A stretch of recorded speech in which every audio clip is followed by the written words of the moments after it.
नमस्कार, मैं हूं मनोज सैनी। आईएनडी स्पेशल में आपका स्वागत है और इस प्रोग्राम में हम अलग अलग कुछ बड़ी खबरों पर आपसे बात करेंगे।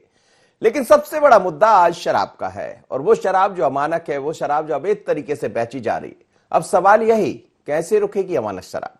दरअसल प्रदेश के गृह एवं जेल मंत्री डॉक्टर उत्तम मिश्रा ने कहा है कि अमानक शराब को रोकना है तो फिर दुकानों की संख्या बढ़ाना होगा। उन्होंने बाकायदा जिक्र भी किया है अलग अलग दुकानों का, जहां अलग अलग राज्यों का, जहां शराब की दुकानें कितने लाख पर कितनी दुकानें हैं और मध्य प्रदेश की तुलना उसमें की है तो वो कम है। फिर सवाल यह है कि यदि दुकानें कम होंगी तो जो पीने वाले शौकीन लोग हैं या जो पीने के आदी हो गए वो शराब लाएंगे कहां से। स्वाभाविक है अभी शराब मिलेगी और इसीलिए उन्होंने खुलकर इस बात की वकालत की है, बाकायदा दिखाया भी है कि कहां कितनी दुकानें हैं। लेकिन इतनी क्षमता, ऐसे बोलने की दम कम होती है जब ये बताना पड़े, ये कहना पड़े कि जिस तरह की अवैध शराब बरामद हो रही है तो ये चिंता का विषय गृह मंत्रालय के लिए भी, आबकारी विभाग के लिए भी। तो क्यों ना शराब जहां मिल रही है उसको अमानक ना मिलके वो मानक शराब मिलने लगे। तो ये जो मौत की घटनाएं सामने आई है खासकर मुरैना और उज्जैन में, वो देखने को नहीं मिलेगी। लेकिन जैसे ही उनका ये बयान सामने आया, उन्होंने जो बात कही है, तो मुख्यमंत्री का बयान कुछ और है। तो उन्होंने कहा कि जनता के हित में पहला मेरा काम यह होगा कि कैसे माफिया को रोके जाए, अवैध शराब की तस्करी करने वालों को रोका जाए। तो दोनों ने क्या कहा जरा सुन लीजिए, समझ लीजिए, फिर इस पर हम चर्चा भी करेंगे।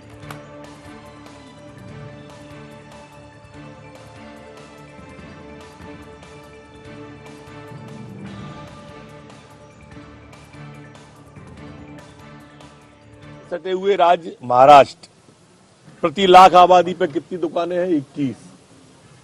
मध्य प्रदेश में कितनी है मालूम है प्रति लाख पे? ओनली 4। महाराष्ट्र में 21, यहां पे 4। यूपी में, राजस्थान में 17, हमारे यहाँ 4। यूपी में 12, हमारे यहाँ 4। प्रति लाख आबादी बता रहा हूं, यूपी में 12 दुकानें प्रति लाख आबादी पे है, हमारे यहाँ कुल 4। महाराष्ट्र में 21 है प्रति लाख पे, हमारे यहाँ 4 है। अब ये असमानता और विसंगति कभी कभी पड़ोस के राज्यों को प्रोत्साहित करती है राज्य के अंदर शराब लाने को, ओपी के द्वारा शराब या अमानक शराब।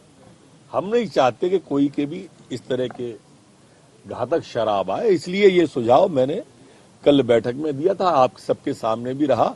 मैं अभी भी इसी पक्ष का हूं कि शराब की दुकानें बढ़नी चाहिए और ज्यादा दूरी पर नहीं होना चाहिए। पहला कदम है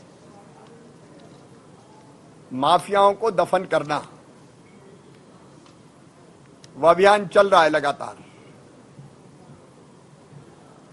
अभी कोई फैसला नहीं किया ऐसा और न कुछ तय किया है, निर्णय हुआ है। अब उनको तो कौआ कान ले गया, कौआ कान ले गया, कौआ है कि कान है यही पता नहीं, कुछ भी कहते रहते हैं। तथ्य आते हैं, उन पर बात होती है। लेकिन जो भी मैंने ही फैसला किया था, ये 10 साल तक कोई नई शराब की दुकान नहीं खोली, कई दुकानें बंद कर दी थी। अब मैं उस पर अभी कुछ बोलना नहीं चाहता, लेकिन कई तरह के तथ्य और तर्क आते हैं, उन सब पर विचार करके प्रदेश की जनता के हित में ही कोई फैसला करेंगे। चलिए, तो मुख्यमंत्री कह रहे हैं कि जनता के हित में ही हम फैसला करेंगे और गृह मंत्री जी भी ये कह रहे हैं कि कैसे इस अमानक शराब को रोकी जाए। उन्होंने बाकायदा अलग अलग प्रदेश का जिक्र किया और ये कहा। लेकिन जो तंज था मुख्यमंत्री का वो कांग्रेस पर था, क्योंकि कांग्रेस कई तरह के सवाल खड़े कर रही है। अब सवाल यह है कि एक तरफ मुख्यमंत्री जी है, एक तरफ गृह मंत्री जी है, और उन्होंने बाकायदा कहा गृह मंत्री ने कि हमने मुख्यमंत्री के सामने ये बात भी रखी। तो क्या आने वाले दिनों में शराब की दुकानें बढ़ेंगी या फिर पूरी तरह शराब बंद हो जाएगी? और शराब बंद होती है तो फिर राजस्व आएगा कहां से? लेकिन इस बीच में सबसे बड़ा सवाल यह है कि कैसे रुकेगी अमानक शराब। मेरे साथ इस वक्त आकाश जुड़ रहे हैं, आकाश से समझ लेते हैं। आकाश, हमने देखा कि मुख्यमंत्री की बैठक हुई, मंत्रियों के साथ भी बैठक हुई, अफसरों के साथ भी बैठक हुई, और बैठक में इस पर विचार भी हुआ कि कैसे अवैध शराब, अमानक शराब को रोकी जाए। क्योंकि हमने देखा कि जहरीली शराब के कारण करीब करीब 50 लोगों के आसपास मौत अभी तक हुई है, चाहे वो बात मुरैना की करें, उज्जैन की करें या छिटपुट एक एक दो दो लोगों की संख्या हम जोड़ लें रतलाम सहित, तो ये संख्या 50 के आसपास पहुंच जाती। गृह मंत्री जी ये कह रहे हैं, अलग अलग राज्यों की तुलना कर रहे हैं कि वहां पर शराब की दुकानें 1 लाख पर इतनी है, लेकिन मध्य प्रदेश में बहुत कम है। तो क्या माना जाए कि आने वाले दिनों में अमानक शराब को रोकने के लिए शराब की दुकानें बढ़ेंगी, क्योंकि मुख्यमंत्री तो मना कर रहे हैं। जी बिल्कुल मनोज जी, जिस तरीके से अमानक शराब को लेकर जो है सरकार सख्ती दिखाते हुए यहाँ पर नजर आ रही है, और अगर हम गृह मंत्री डॉक्टर नरोत्तम मिश्रा की बात करें तो उन्होंने इस बात को लेकर बयान जरूर दिया था कि सरकार विचार कर सकती है कि मध्य प्रदेश में शराब की दुकान जो है उनकी संख्या बढ़ाई जाए। लेकिन आज जब गृह मंत्री जो है बोलते हुए नजर आए तो उन्होंने साफ तौर पर कहा कि इस पर अभी विचार किया जा रहा है, और खुद मुख्यमंत्री शिवराज सिंह चौहान से उन्होंने इसको लेकर बातचीत की है, चर्चा की है। मतलब अभी ये तय नहीं है, साफ नहीं है कि मध्य प्रदेश में शराब की दुकानें बढ़ेंगी या नहीं बढ़ेंगी, लेकिन ये साफ है कि अमानक शराब और अवैध शराब को लेकर सरकार जो है सख्ती दिखाने वाली है। क्योंकि जिस तरीके से कल कलेक्टर कमिश्नर्स के साथ जब बैठक हुई थी, उस समय मुख्यमंत्री शिवराज सिंह चौहान ने स्पष्ट कर दिया था बैठक में वीडियो कॉन्फ्रेंसिंग के जरिए कि यहाँ मैं कोई दिशा निर्देश नहीं दे रहा हूं, बस मैं ये कह रहा हूं कि सभी अधिकारी अपना काम जो है कर्तव्य निष्ठा से करें। तो जिससे साफ है कि सभी अधिकारियों को मुख्यमंत्री ने एक लाइन में ये सीधे तौर पर एक लाइन में ये बात निर्देशित कर दी है कि अब जो है संयुक्त रूप से इस पूरे मामले में कार्रवाई करनी होगी। क्योंकि खास तौर पर अगर हम बात करें तो जिस तरीके से मुरैना की बात करें, रतलाम की बात करें, उज्जैन की बात करें, या खास तौर पर मध्य प्रदेश का जो बॉर्डर का इलाका आता है, वहां पर खास तौर पर इस तरीके से जो घटनाएं निकलकर सामने आई हैं, और वहां पर अवैध शराब का कारोबार जमकर किया जा रहा था, फल फूल रहा था। लेकिन जिस तरीके से मुरैना में जब घटना निकलकर सामने आई, प्रशासन सख्ती में नजर आया, उसके बाद देखने को मिला कि मध्य प्रदेश में कई जगह जो है अमानक शराब न सिर्फ पकड़ी गई बल्कि जिला प्रशासन ने, पुलिस प्रशासन ने, और आप बने रहिए आकाश मेरे साथ। इस वक्त श्रवणराग पटेरिया जी भी जोड़ रहे हैं, उनसे भी मैं बात कर लेता हूं, समझ लेता हूं जरा। सर, 2 तरह की बातें चल रही है। एक तो ये कि चिंता इस बात को लेकर है कि अमानक शराब को कैसे रोके जाए। अवैध शराब का जो कारोबार है मध्य प्रदेश में बढ़ा है, और आप देखिए बड़ा गजब हो जाता है कभी कभी कि जिस शराब को अभी तक पुलिस पकड़ नहीं पा रही थी, उसके बाद जो घटनाक्रम हुआ उसके बाद लाइन लग गई और कई लाख लीटर शराब को बहा दिया गया। तो साफ है कि आबकारी और पुलिस को ये पता तो है कि शराब कहां बनती है, वो अमानक है, मानक है। पर अब गृह मंत्री जी ये कह रहे हैं अलग अलग राज्यों का जिक्र करते हुए कि क्यों ना शराब की दुकान बढ़ा दी जाए, पर मुख्यमंत्री कुछ और कह रहे हैं। आप क्या कहेंगे? सर, मेरी आवाज सुन पा रहे हैं क्या? जी चलिए, मैं लौट रहा हूं उनके पास और समझूंगा। वापस चलता हूं आकाश के पास। आकाश, आप अपनी बात पूरी कीजिए। बिल्कुल मनोज जी, और इसको लेकर सरकार ने जो है जिस तरीके से एक्शन दिखाया है, खुद मुख्यमंत्री शिवराज सिंह चौहान ने कलेक्टर कमिश्नर्स और आबकारी अधिकारी हैं उनको जो है संयुक्त रूप से कार्रवाई करने की निर्देश दिए हैं, बात कही है, जो साफ तौर पर बताती है कि अब मुख्यमंत्री किसी भी तरीके से जो है मध्य प्रदेश में अवैध शराब की बिक्री पर रोक लगाना चाहते हो। यही कारण है कि इसको लेकर जो है अब हर 15 दिन में जो है फीडबैक भी लिया जाएगा कि कहां पर किस तरीके से कार्रवाई की गई। और मुख्यमंत्री शिवराज सिंह चौहान ने ऐसे लोगों के खिलाफ जो है इनको जड़ से खत्म करने के निर्देश भी जो है अधिकारियों को दिए हैं, चाहे हम माफिया की बात करें या मिलावटखोरों की बात करें या अवैध शराब की बिक्री की।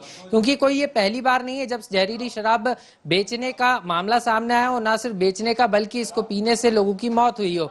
और यही कारण है कि इसको लेकर अब सरकार पूरा एक रोड मैप बनाकर सभी विभागों को संयुक्त रूप से कार्रवाई करने के निर्देश देती हुई नजर आ रही। क्योंकि मनोज जी, अगर हम बात करें कि कहीं ना कहीं संयुक्त रूप से जब टीम बनाकर काम नहीं होता तो इसका खामियाजा ये होता है कि बड़ी ही आसानी से जो अवैध शराब के कारोबारी हैं वो बचकर निकल जाते हैं। लेकिन अब जब आबकारी विभाग की टीम कार्रवाई करेगी तो उनको पुलिस प्रशासन, चलिए देखते हैं कैसी कार्रवाई करेगा। आप बने रहिए मेरे साथ और हम एक बार आपको फिर सुनवाते हैं कि आखिर क्या कहा गृह मंत्री जी ने और क्या कहा मुख्यमंत्री शिवराज सिंह चौहान ने, कैसे रुकेगी अमानक शराब। सुनिएगा जरा। हमसे सटे हुए राज्य महाराष्ट्र, प्रति लाख आबादी पे कितनी दुकानें हैं? 21। मध्य प्रदेश में कितनी है मालूम है प्रति लाख पे? ओनली 4। महाराष्ट्र में 21, यहां पे 4। यूपी में, राजस्थान में 17, हमारे यहाँ 4। यूपी में 12, हमारे यहाँ 4। प्रति लाख आबादी बता रहा हूं। यूपी में 12 दुकानें प्रति लाख आबादी पे है, हमारे यहाँ कुल 4। महाराष्ट्र में 21 है प्रति लाख पे, हमारे यहाँ 4 है। अब ये असमानता और विसंगति कभी कभी पड़ोस के राज्यों को प्रोत्साहित करती है राज्य के अंदर शराब लाने को, ओपी के द्वारा शराब या अमानक शराब। हम नहीं चाहते कि कोई के भी इस तरह के घातक शराब आए, इसलिए ये सुझाव मैंने कल बैठक में दिया था, आप सबके सामने भी रहा। मैं अभी भी इसी पक्ष का हूं कि शराब की दुकानें बढ़नी चाहिए और ज्यादा दूरी पर नहीं होना चाहिए। पहला कदम है माफियाओं को दफन करना। वह अभियान चल रहा है लगातार। अभी कोई फैसला नहीं किया ऐसा, और न कुछ तय किया है, निर्णय हुआ है। अब उनको तो कौआ कान ले गया, कौआ कान ले गया, कौआ है कि कान है यही पता नहीं, कुछ भी कहते रहते हैं। तथ्य आते हैं, उन पर बात होती है, लेकिन जो भी मैंने ही फैसला किया था, ये 10 साल तक कोई नई शराब की दुकान नहीं खोली, कई दुकानें बंद कर दी थी। अब मैं उस पर अभी कुछ बोलना नहीं चाहता, लेकिन कई तरह के तथ्य और तर्क आते हैं, उन सब पर विचार करके प्रदेश की जनता के हित में ही कोई फैसला करेंगे। चलिए, तो गृह मंत्री कह रहे थे, जैसा हम कह रहे हैं आपसे, कि शराब की दुकानों की संख्या यदि बढ़ जाती है। उन्होंने फिर अपनी बात पर कायम और कहा कि मुख्यमंत्री से मैंने ये बात की है। शिवराज जी कह रहे हैं कि अभी हम इस पर विचार करेंगे। मेरे साथ शिव अनुराग पटेरिया जी जुड़े। सर, सवाल यही है कि कैसे रुकेगी अमानक शराब? हमने देखा है कि कई जगह अमानक शराब होने के कारण लोगों की मौत हुई है, जान गई है। वैसे तो शराब ही बंद हो जाना चाहिए, लेकिन गृह मंत्री जी कह रहे हैं कि अलग अलग राज्यों का जिक्र करके कि कुछ शराब की दुकानें यदि बढ़ जाए तो हमें लगता है मानक शराब मिलने लगेगी और अमानक बंद हो जाएगी। पर मुख्यमंत्री कुछ और कह रहे हैं अभी कि इंतजार करना चाहिए। आप क्या कहेंगे, आखिर कैसा देख रहा है ये सब? मनोज जी, मुझे लगता है दोनों लोग एक तरह की बात कर रहे हैं। दोनों की चिंता आम आदमी है कि आम आदमी अवैध शराब से न मरे। दूसरी बड़ी बात है, हम नैतिक मूल्यों के पक्षधर हैं, तो शिवराज जी उस बात को कह रहे हैं, वो आम आदमी की तरह बात कर रहे हैं। लेकिन प्रैक्टिकल अप्रोच यही है कि अगर शराब की दुकानें वैध रूप से और सस्ती, थोड़ी अभी जो महंगी हैं, तो उनसे शराब पीना बढ़ भी सकता है, नहीं घट सकता। जिनको पीना है वो महंगी शराब भी पियेंगे, जिनको नहीं पीना है वो मुफ्त में भी दी जाएगी, 10 रुपए साथ में देके दी जाएगी, तो नहीं पिएगा कोई। सबसे बड़ी बात है, इसका सबसे बड़ा उदाहरण गोवा राज्य है। गोवा में शराब की दुकानें लगभग फ्री हैं और वहाँ स्थिति है कि अवैध शराब से कोई व्यक्ति की मृत्यु नहीं होती है, मुझे आज तक सुनाई दी थी। सबसे बड़ी बात है कि जब आप दो तरीके से किसी चीज को रोकने को होते हैं, या तो इतना दंड सख्त कर दीजिएगा कि लोग उस तरफ ना जाएं, लेकिन मृत्यु दंड के बाद भी हत्या या बलात्कार के मामले नहीं रोक रहे हैं। तो दूसरा तरीका है कि लीगलाइज तरीके से चीजें इस तरह से कर दें कि अवैध शराब की तरफ लोग ना जाएं। मुझे लगता है जिनको पीना है वो पिएंगे, जिनको नहीं पीना है वो नहीं पिएंगे। दूसरी बात, नरोत्तम मिश्रा ने, जहां तक जितना मैंने सुना है, उन्होंने ये भी कहा कि फैसला हो गया है। उन्होंने कहा मैं इसका पक्षधर हूँ। पक्षधर होना एक अलग बात है, सरकार का फैसला होना अलग बात है। जी। मंत्रियों की राय अपनी अलग बात होती है और कैबिनेट की ब्रीफिंग राय अपनी अलग होती है। मुझे लगता है दोनों का घालमेल हो गया है। कैबिनेट की जब ब्रीफिंग होती है तो फैसले होते हैं, मंत्री जो राय देते हैं वो अपनी राय देते हैं। कोई तो कर्ज माफी पूरी करने की बात करता है। तो मुझे लगता है चीजों को इंटरलिंक करके जब देखा गया तो एक कंफ्यूजन पैदा हो गया है। अब मुख्यमंत्री ने उसको क्लैरिफाई कर दिया है। नरोत्तम मिश्रा फिर प्रेस के सामने आ गए हैं। तो मुझे लगता है कि मामला सिर्फ इतना सा है कि लोगों की जिंदगी अवैध शराब से ना जाए, इसका कंसर्न डॉक्टर नरोत्तम मिश्रा ने किया है, क्योंकि वो गृह मंत्री है, लॉ एंड ऑर्डर से जुड़ा मामला है। Head of the state Shivraj ji हैं, उन्होंने नैतिक मूल्यों की बात की। उन्होंने कहा कि 10 साल उन्होंने कहा था शराब की एक दुकान नहीं बढ़ेगी, लेकिन उन्होंने एक संकेत भी दिया है कि अभी कोई फैसला नहीं हुआ, हो सकता है कल फैसला हो जाए।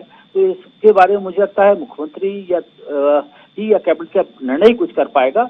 लेकिन अगर एक क्रम में देखा जाए तो हर व्यक्ति ने अपने पक्ष की बात कही। जैसे नरोत्तम मिश्रा जी ने अलग कहा, शिवराज जी ने अलग कहा, कमलनाथ जी ने अलग कहा, और उनका तंज करते हुए नरेंद्र सलूजा ने अलग बात कही। लेकिन चारों का मतलब एक ही है कि लोगों की जिंदगी ना जाए।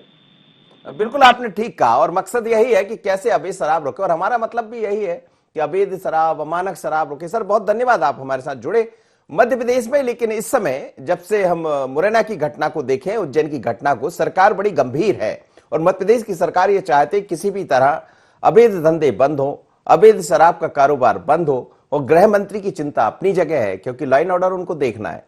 और दूसरी तरफ मुख्यमंत्री भी ये कह रहे हैं कि अभी कोई निर्णय नहीं हुआ, पर निर्णय कब होगा? निर्णय तो इस बात पर होना चाहिए कि अवैध शराब, अवैध धंधे पूरी तरह बंद हो जाए, जो सरकार की मंशा है।